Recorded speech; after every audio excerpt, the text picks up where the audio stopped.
Hi everybody. I want to talk about steps 8 and 9 today in my episode series on the steps in a nutshell. And I think this is episode 9. Thanks for joining me. Steps 8 and 9. Steps 8 is when we made a list of people we've harmed and became willing to make amends to them all. And 9 is made direct amends whenever possible, unless it's going to hurt someone else. So this is a tricky step, but this is the step to freedom. So in step 4, you made a list of all your resentments, fears, and sex problems, things in your life that have happened to you and how you reacted to them. And then you went to a priest in step 5, hopefully a priest or an attorney, some closed mouth person, and you told them, this is how I behaved. I don't react well to life, and this is how I react. The beauty of that is, once again, to recap, is that if it is the things in your life that are the problem, well, then you're screwed. But if it's your reaction to those things, if you have some control over the way you react to your life, that's where the power lies. That truly is the key to life. You can't control other people, but you can control yourself with the help of a higher power.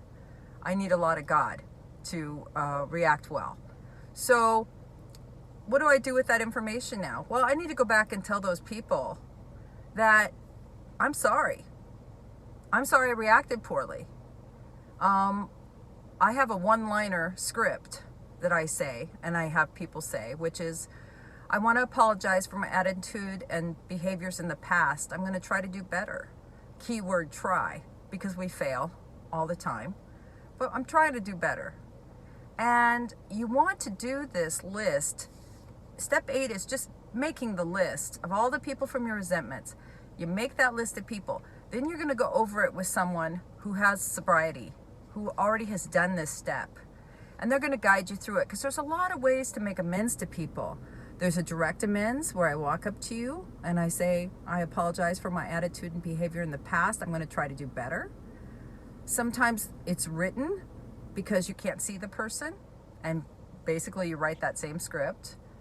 Sometimes people have passed on and you write a letter and you mail that off into what some people say, off to Santa Claus or whatever. Just put it out there in the universe. Some people go to the cemetery and make amends. Some amends are living amends. Some amends, you don't want to go back. The whole idea of making amends is you're not trying to harm anybody anymore.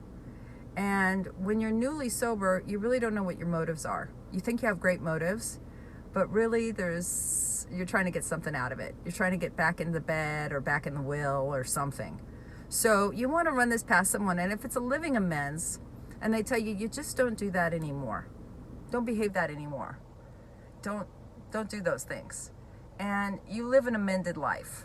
You stay sober. And a lot of people get a living amends because they're not around anymore. You don't want to hunt people down so you feel better. This isn't that. This is just about cleaning it up. So once you've taken care of this, if you're walking down the grocery aisle and someone turns the corner, you don't have to take off and run. You're not ducking behind bushes and hiding out. You walk a free person. And again, you're not apologizing maybe for what happened.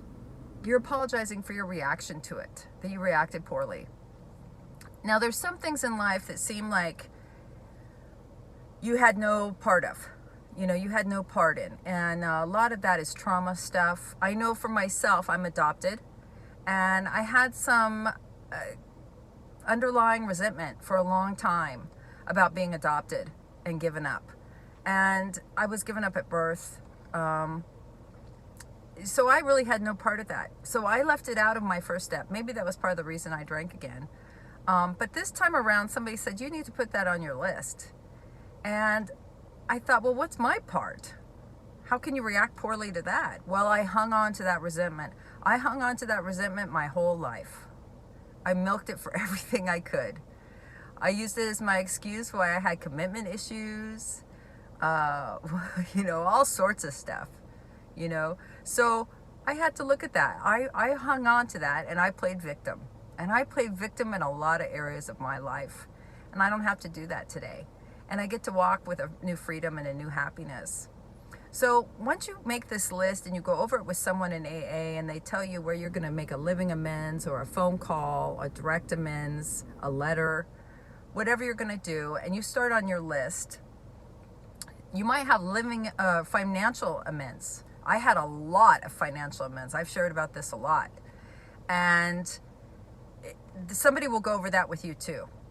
Not all the time, this is complicated because not all the time, if you, I don't even know how to explain this, but it's complicated because you don't want to harm others. You don't want to put yourself in a position where you're not going to be able to pay for your children, or you've got to do this wisely. So seek help with this, and you can take one living amends at a time. And your financial amends will take a long time. They can, and that's okay. Because it says in the big book that once you do 8 and 9 and you start making these amends, this is when the promises start happening. This is when everything shifts. And you're taking action. It's a program of action. And you're taking action to right your wrongs. And there is no better feeling than being free of this shit that has held you down for so long. And people will help you in Alcoholics Anonymous or in Narcotics Anonymous so that you can do this safely and not harm yourself or others any more than you already have. So in a nutshell, that's step 8 and 9. Not so hard. Have a great day. Bye.